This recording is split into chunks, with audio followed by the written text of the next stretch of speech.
I'd like to invite Dr. Chaitra S. Niranthara for the next talk. Madam, the stage is yours.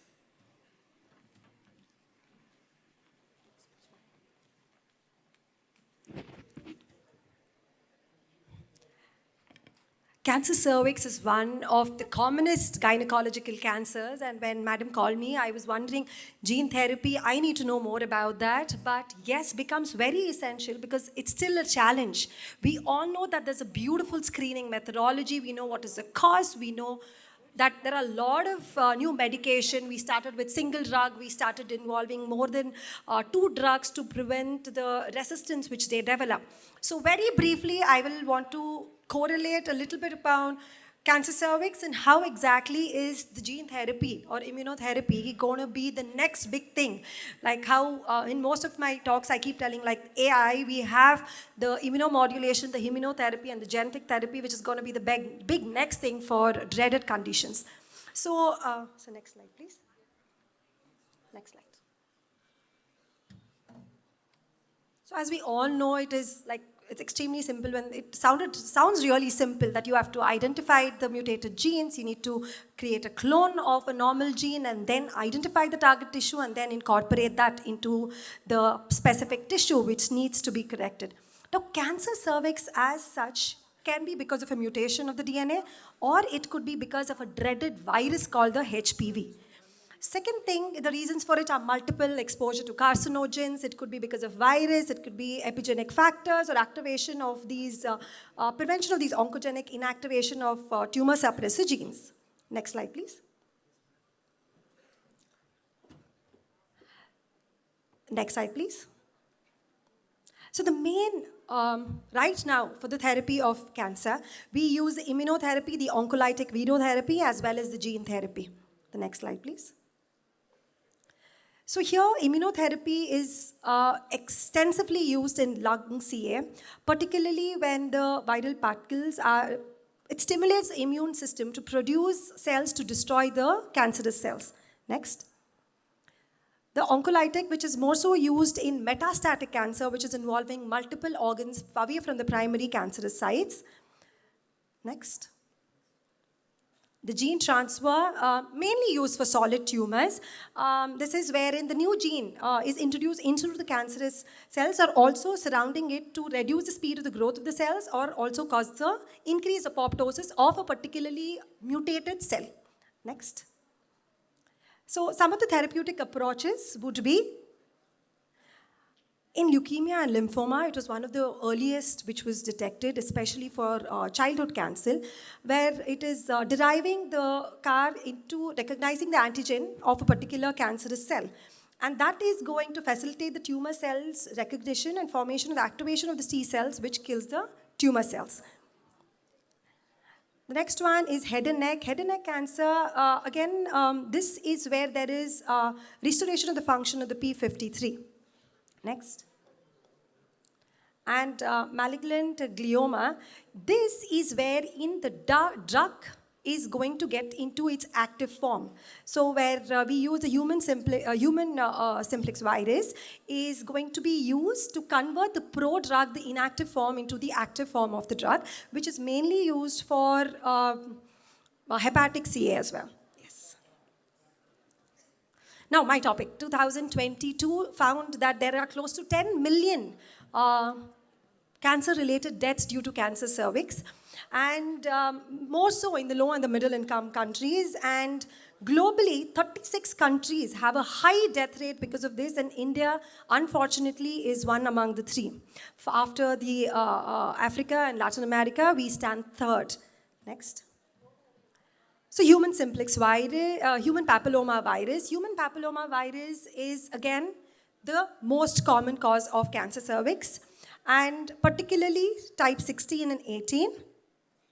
Next. And it has a kind of a love bond towards this particular transition zone area, which is between the squamous epithelial and the columnar epithelial. The transition zone is where these HPV kind of get attracted to, and that creates the core point where the carcinogenic reaction starts happening. The two major types what we see in our country is squamous cell cancer and adenocarcinoma. Squamous cell, which is 75% of the cancer, and it is close to, and this is the cancer which is predominantly caused by the HPV virus. So as and when this progresses, now why gene therapy becomes important is to know at which part or which cycle or which stage should we intervene at. Now, cancer cervix is something which can be detected way before its occurrence. We can find out if the condition is even going to be coming future. Now, when we do pap smear, which was the traditional method of screening for cancer cervix, now we do something called liquid-based cytology along with the analysis of HPV DNA. So when we do the analysis of this HPV, and if a woman is having the infection, then we know that there is a risk. But having said that, only 10 to 20% of the women who is infected with HPV virus can go ahead to develop a precancerous or a cancerous lesion. Yes. So here what happens is this particular virus, towards E5, 6, and 7, the protein contributes to the introduction and maintenance of the cervical cancer phenotype. It reduces the apoptotic features in the particular cancerous cells. Yes. Now, HPV-related cancer epithelial cells undergo major changes. Now, as I told you, the initial changes, it starts with CIN. So when I do a pap smear, and if I know that there are a little bit of changes, pretty minimal changes, there's little erosions, and I can see just redness and few blebs, then I have to go ahead to investigate, to do a pap smear liquid-based to see how exactly the smear is going to be looking. So CIN is wherein there are certain peculiar looking cells in the smear, wherein there is, they are called the chylosites, which have this perinuclear halo. And as and when they progress, they have additional cells, which is mainly dyskeratotic. And progressively, when it is less than 2/3 involved of the cervix, we will say it is CIN2, and beyond that, it becomes CIN3. Now, all these are extremely easy to treat if detected early. Next. When it progresses beyond that, that is when FIGO classification comes into picture, wherein if it is cancer in situ, that is stage 1, that would be predominantly the cancer which is extended beyond the lining but confined to the cervix. 2 is where it is getting beyond that to the uterus but not to the pelvic wall. And 3 and 4, as and when stages advances. But having said that, let me tell you that it takes close to 10 to 30 years for these changes to happen. So that is why they say cancer cervix screening really has a vital role to play. Now coming to the therapy, I'm not going to go into the details of this. So most of it, when it is stage 1 and beyond, it has to be surgically managed along with additional chemo or radiotherapy. Now, the further outlook for cancer cervix therapy, the first one is the immunotherapy for cancer cervix. Here is where the immunotherapy in which the HPV oncoprotein are targeted and has been investigated. Now, the advancement of this treatment is that it specifically targets the precancerous dysplastic cells which are prone to develop the malignant cells. This approach has again gained a lot of attention, and there's a lot of researches happening, and I would definitely urge ma'am to kind of take this also into consideration in future. One beautiful example which they had was the therapeutic HPV-16, which when given, they found that the dysplastic changes reduced in a CIN3, that is vulval intraepithelial neoplasm, reduced by 79%. So there are various vaccinations and inhibitors which can be used along with our chemotherapeutic agents which can enhance the effect of a particular drug which is used for treating cancer cervix, reduce the resistance that it creates as well.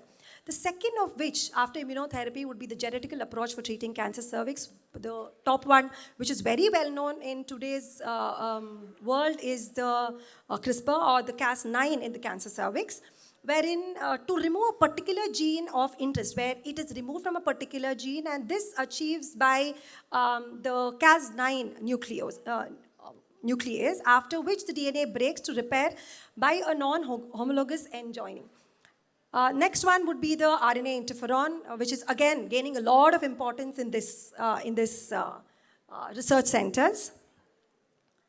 The last one would be the targeted therapy, wherein chemotherapy Problem is chemotherapy acts as on all cell. It does not target. When we give any chemotherapeutic agent, it will act on a non-cancerous cell as well as a cancerous cells.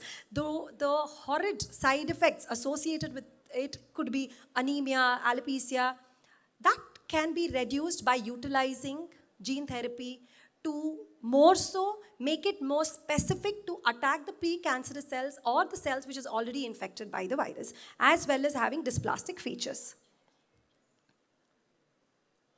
So again, the targeted therapy aims mainly for reducing the resistance that the drugs that we've been using.